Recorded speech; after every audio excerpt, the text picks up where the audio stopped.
Panorama CBN. Nos destaques do Panorama de hoje, eu atualizo você sobre o estado de saúde do presidente Jair Bolsonaro. Depois de surto de Covid, companhias de cruzeiros decidiram suspender as viagens de navio até o dia 21 de janeiro. E os novos guardiões das músicas de David Bowie.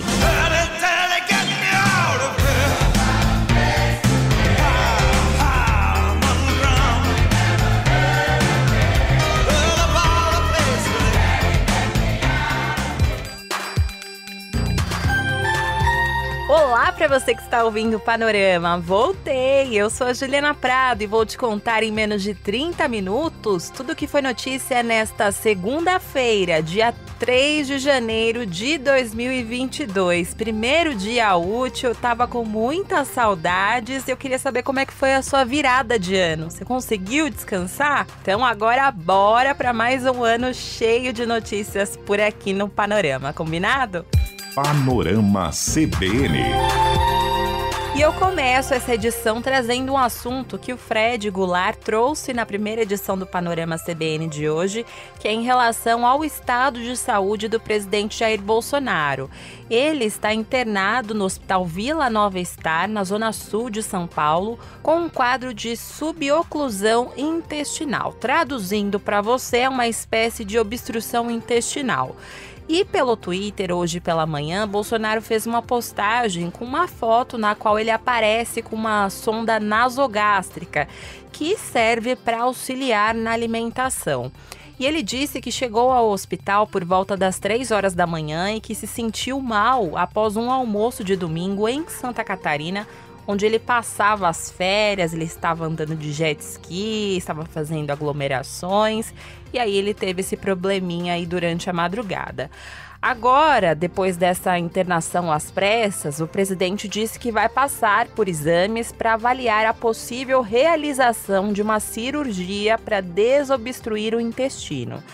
E de acordo com o boletim médico que foi divulgado pelo hospital, Bolsonaro está estável e vai ser reavaliado pela equipe do Dr. Antônio Luiz Macedo, que é o médico que acompanha Bolsonaro desde aquele acidente da facada. Inclusive, o médico Antônio Luiz Macedo, que operou Bolsonaro durante a campanha de 2018, ele estava nas Bahamas passando férias e agora ele está vindo para o Brasil para acompanhar o quadro de saúde do presidente. E ele vai avaliar se realmente Bolsonaro vai precisar passar por uma cirurgia ou não. Até por causa disso, por enquanto, não há previsão de alta. Já o Palácio do Planalto também informou que Bolsonaro passa bem e que vai passar por exames. Lembro você que em julho do ano passado o presidente ficou internado durante 5 dias no Hospital Vila Nova Star com um quadro de obstrução intestinal.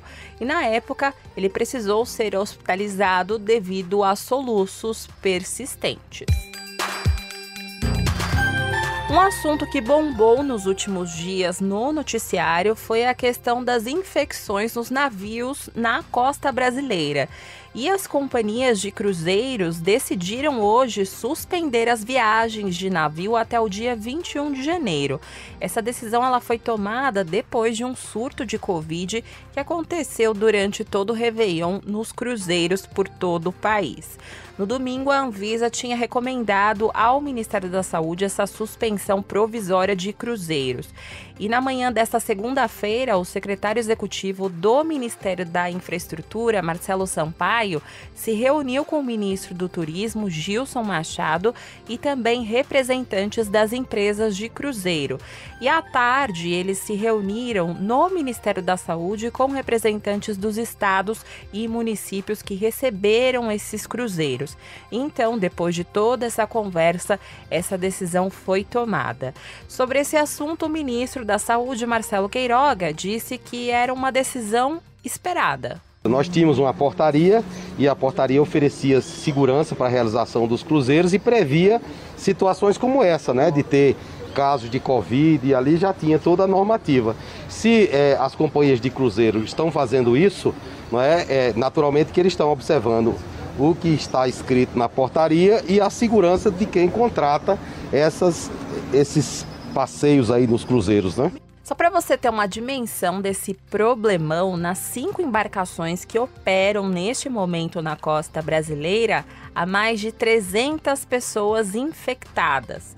Hoje, por exemplo, o navio Costa Diadema atracou no Porto de Santos, no litoral paulista. E segundo a companhia responsável, o desembarque está acontecendo conforme o planejado e os hóspedes que testaram positivo vão ser levados para casa em meios de transporte privados. A empresa também afirmou que os casos identificados de coronavírus são de pessoas assintomáticas. Sobre esse assunto, a gente ouviu durante a programação da CBN a pesquisadora em saúde e integrante do Grupo Técnico de Enfrentamento à Covid-19 da Universidade Federal do Rio, a Cristina Barros. E ela falou sobre como acontece esse tipo de infecção dentro dos navios. Apesar das pessoas que entraram nesses navios terem apresentado comprovante de vacinação e uma testagem de PCR com no mínimo 72 horas, isso não foi suficiente para evitar os surtos, os casos. Por quê? Porque depois de uma testagem a pessoa pode se contaminar. E além disso, a nova variante, por exemplo, a gente ainda precisa entender se ela exatamente tem se manifestado com sintomas mais leves por conta da vacinação ou se ela é menos agressiva. O fato é que navios são lugares de convívio intenso de pessoas mais confinadas, com várias áreas que não têm uma circulação de ar natural. Ontem, o MSC Preciosa encerrou no Rio de Janeiro o roteiro programado com o desembarque dos hóspedes após a autorização da Anvisa. Mais de 3.000 pessoas deixaram esse navio, entre eles os 28 passageiros que estão infectados com a Covid-19. Você já ouviu falar em Flurona? Tem nome de remédio, mas é quase isso. Flurona é a dupla infecção causada pela Covid-19 e pela influenza H3N2. E em Santa Catarina, o estado já está investigando casos suspeitos. E quem falou isso em entrevista à CBN foi o secretário da Saúde catarinense, André Mota Ribeiro. Hoje nós temos várias situações suspeitas, ainda sem diagnósticos definitivos, mas também é de se esperar que aconteça. Infelizmente, por toda a discussão e a politização que houve no enfrentamento à pandemia do coronavírus, inclusive na discussão da vacinação, nós diminuímos as coberturas vacinal no Brasil como um todo e, infelizmente, Santa Catarina também, porque eles acabam tendo o mesmo mecanismo de transmissibilidade. Já também uma outra discussão se realmente é uma reação cruzada ou se é a presença dos dois vírus simultaneamente. São questões um pouco recentes ainda que nós vamos entender nas próximas semanas. Por enquanto, ele não revelou o número de casos suspeitos, nem que cidades as ocorrências foram identificadas.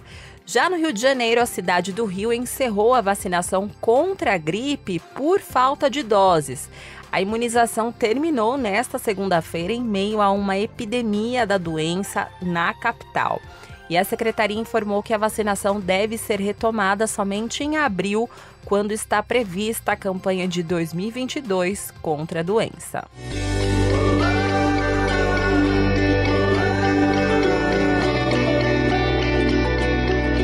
Vacina Sim.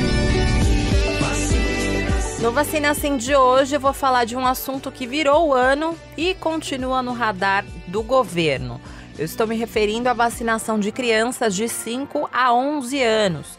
O ministro da Saúde, Marcelo Queiroga, disse hoje que as vacinas contra a Covid para essa faixa etária devem começar a ser distribuídas a partir da segunda quinzena de janeiro. Antes, Queiroga já tinha afirmado que isso aconteceria ainda na primeira quinzena, mas agora ele adiou essa previsão.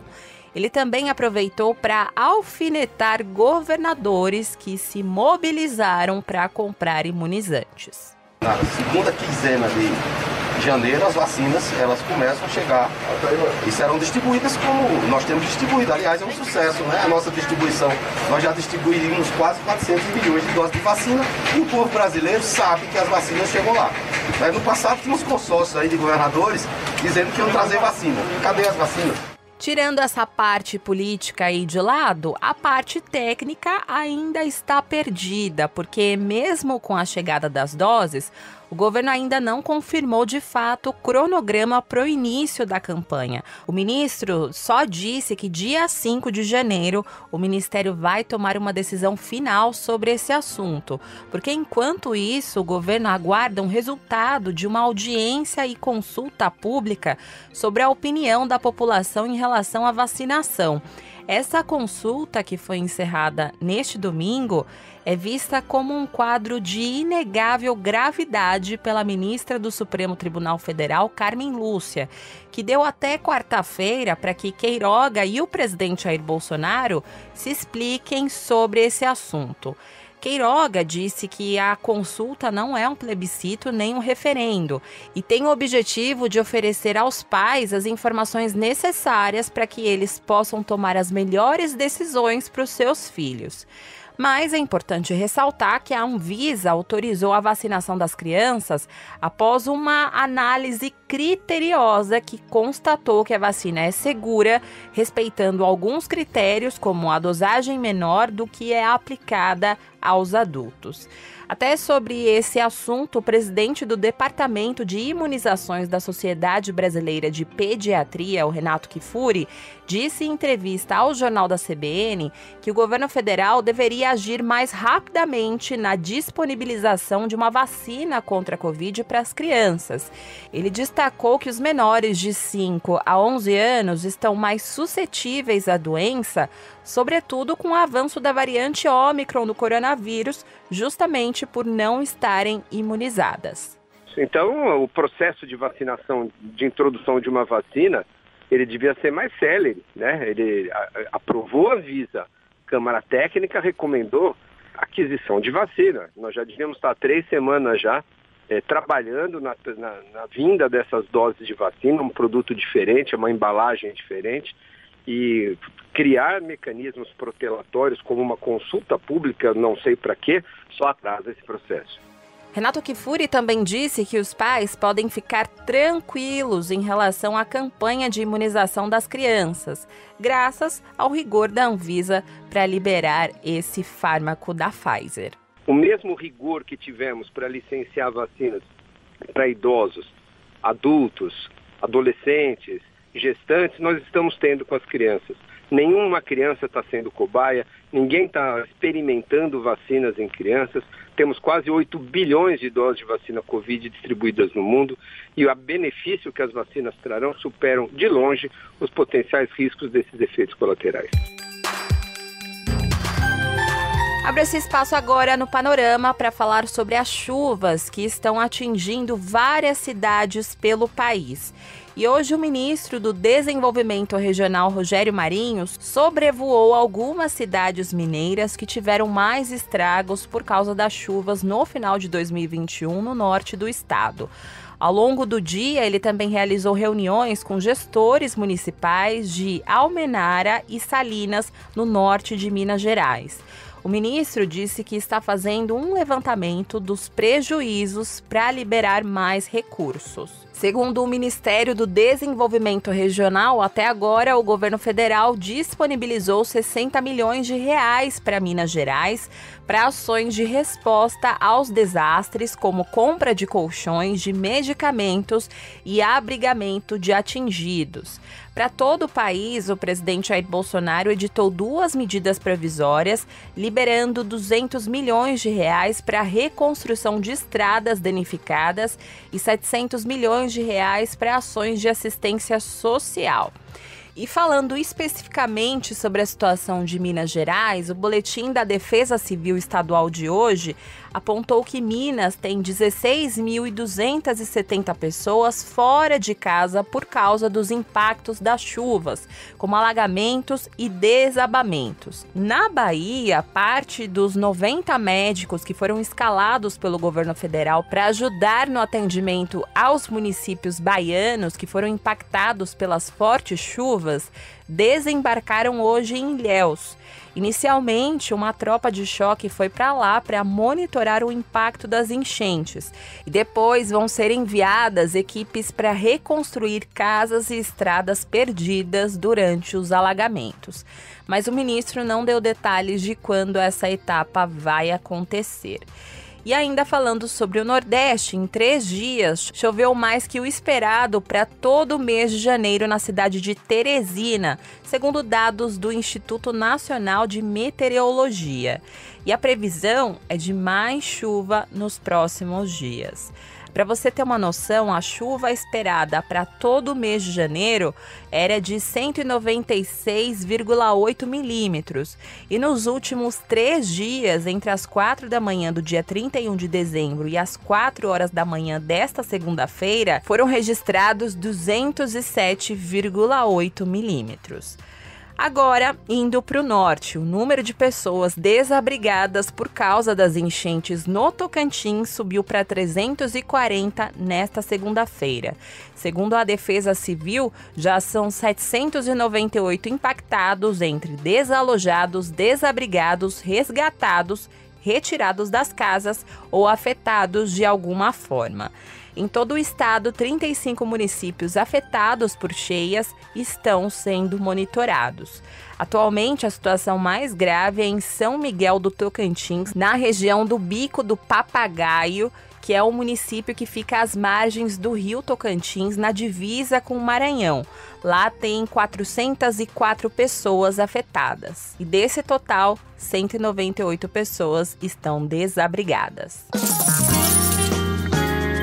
No mercado financeiro, a Bolsa de Valores de São Paulo encerrou o dia de hoje em baixa de 0,53% aos 104.267 pontos. No mercado de câmbio, o dólar comercial fechou o dia em alta de 1,59%, cotado a R$ 5,663. Já o euro terminou negociado a R$ 6,398, com uma valorização de 1,34%. E para fechar aqui o nosso giro no mercado financeiro, a Apple atingiu hoje a marca de 3 trilhões de dólares em valor de mercado. Isso dá cerca de 17 trilhões de reais. Agora, a empresa se tornou a primeira a alcançar esse valor.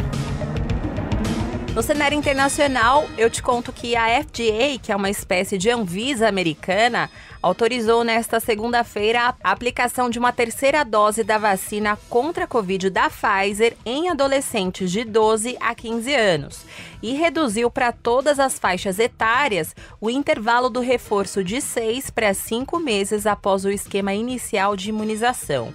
A agência também autorizou uma terceira dose em crianças de 5 a 11 anos que são imunocomprometidas.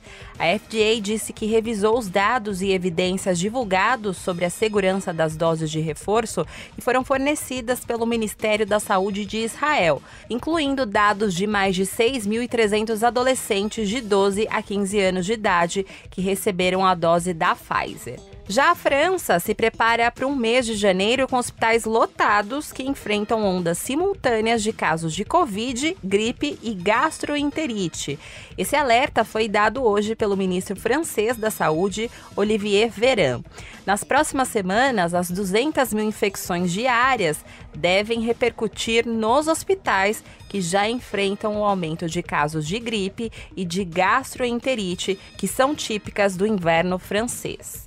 Já na Antártida, isso mesmo, tenho notícias de lá. Uma estação belga de pesquisa científica está enfrentando um surto de Covid, apesar dos trabalhadores estarem totalmente vacinados e de o local estar em uma das regiões mais remotas do mundo. Desde 14 de dezembro, pelo menos 16 dos 25 trabalhadores da Estação Polar Princesa Elizabeth contraíram o vírus. Até agora, segundo as autoridades, os casos continuam moderados. E para fechar aqui o nosso girão internacional de hoje, a procuradora do estado de Nova York, que no mês passado intimou o ex-presidente Donald Trump no âmbito de uma investigação sobre as práticas comerciais da organização Trump, também intimou hoje 2 filhos do republicano como parte do mesmo inquérito. O envolvimento dos filhos de Trump, o Donald Trump Jr. e a Ivanka Trump, foi divulgado em um documento judicial que foi apresentado nesta segunda-feira. Enquanto isso, a organização Trump tenta impedir que o gabinete da procuradora Letitia James interrogue o ex-presidente e seus filhos. O inquérito está focado em descobrir se Trump inflou fraudulentamente o valor de algumas de suas propriedades para garantir empréstimos bancários, enquanto, em paralelo, os reduziu para ter maiores benefícios fiscais. A procuradora obteve uma série de documentos relacionados a essa investigação e examinou várias propriedades da organização Trump. E se ela encontrar evidências de irregularidades, ela pode abrir um processo. Como a investigação é na esfera civil, ela não pode apresentar acusações criminais.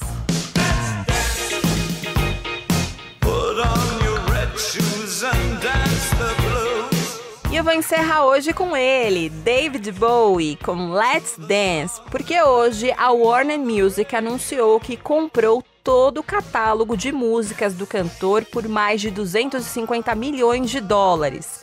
Em comunicado, Guy Multi, que é diretor da empresa, disse, abre aspas, estamos imensamente orgulhosos de termos sido escolhidos como guardiões da herança de David Bowie, que é um catálogo com o que há de mais revolucionário, influente e duradouro na história da música. E ele completou dizendo que são direitos sobre centenas de canções que abrangem a carreira de 6 décadas de Bowie, incluindo Space Oddity, Changes, Life on Mars e Heroes, que mudaram a trajetória da música moderna para sempre.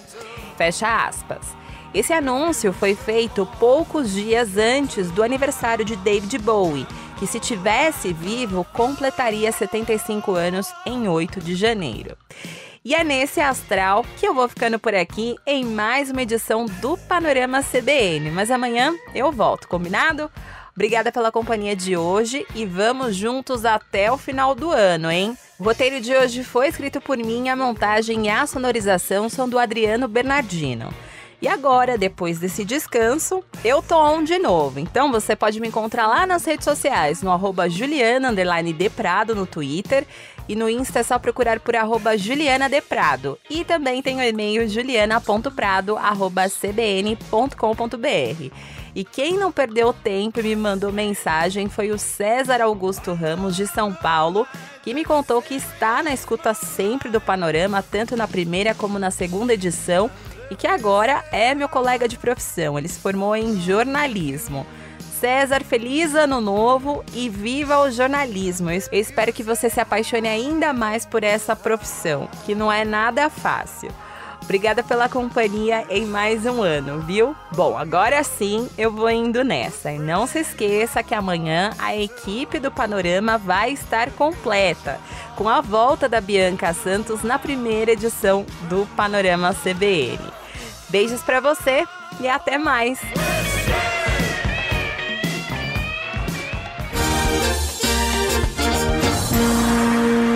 Panorama CBN. As principais notícias do dia em menos de meia hora.